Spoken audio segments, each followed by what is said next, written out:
Incontro con la stampa stamani da parte dei carabinieri di Agrigento, del capitano La Rovere e del comandante della sezione volanti Giordano per illustrare il contenuto di diversi interventi effettuati in città e nei comuni di Porto Empedocle e Racalmuto, dove particolarmente c'è stato un arresto, un individuo ha aggredito in strada a colpi di spranga la ex moglie. Le pattuglie inviate dalla centrale operativa a seguito della segnalazione ai carabinieri di Canicattì sono giunte immediatamente sul posto soccorrendo le vittime, il fratello e la sorella aggredite dall'ex marito di lei. I militari della stazione di Racalmuto in pochi minuti individuavano il pregiudicato dalle iniziali VL del 78, fermato mentre era ancora in possesso del piede di porco usato per malmenare la ex moglie con la quale vive una separazione conflittuale. Sarebbe stato proprio un litigio a scatenare gli animi di VL, che a un certo punto si sarebbe servito della spranga che aveva in auto per avere la meglio sull'ex moglie e sull'ex cognato che lo avevano affrontati. I malcapitati quindi venivano trasportati in ambulanza presso l'ospedale di Agrigento, dove i sanitari ne accertavano le gravi condizioni. Il peggio infatti era toccato alla donna, le cui ferite lacero contuse sul volto e presentava anche i segni di un morso. Necessitava un successivo trasferimento fino al Policlinico di Palermo per un intervento chirurgico sulla ricostruzione maxillofacciale.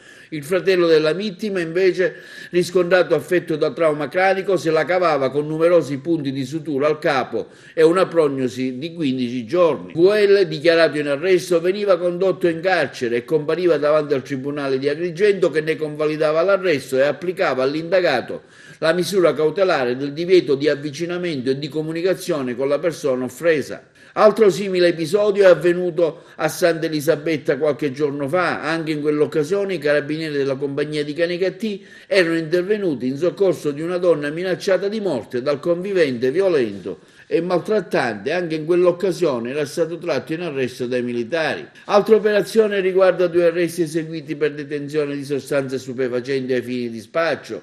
I 2 ragazzi ricevevano la droga ad Agrigento e a Porto Empedocle tramite pacchi postali che provenivano dalla Spagna. Nei pacchi contenenti pacchetti di hashish di circa 100 grammi era anche indicata, come si vede dalle immagini, la scritta vaccino anti-Covid.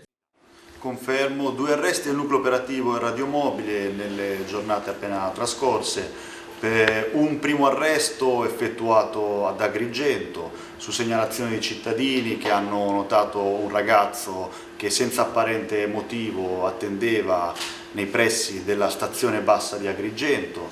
I treni passavano ma il ragazzo non saliva su nessun convoglio e quindi la situazione ci ha fatto insospettire e abbiamo deciso di approfondire.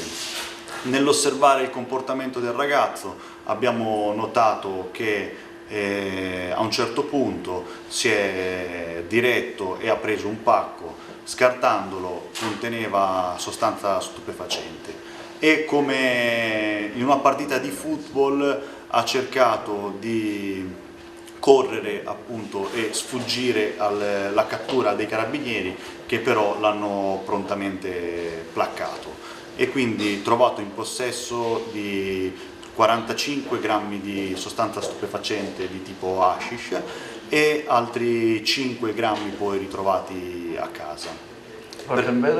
Per quanto riguarda Porto Empedocle invece sempre droga proveniente dall'estero ordinata su internet e ricevuta a casa con un corriere. Il ragazzo in questione appunto ha ritirato il pacco e sull'uscio del portone di casa si è visto bloccare dai carabinieri, i quali appunto abbiamo ritrovato un panetto intero da 100 grammi di hashish e la particolarità è che sul panetto vi era impressa la scritta vaccino Covid e quindi in un momento di difficoltà e di pandemia appunto mondiale come quello che stiamo vivendo da più di un anno ci è sembrato addirittura una presa in giro. È il 10° arresto con queste modalità e il controllo del territorio da parte del nucleo operativo radiomobile e della compagnia appunto dei Carabinieri di Agrigento continua senza sosta.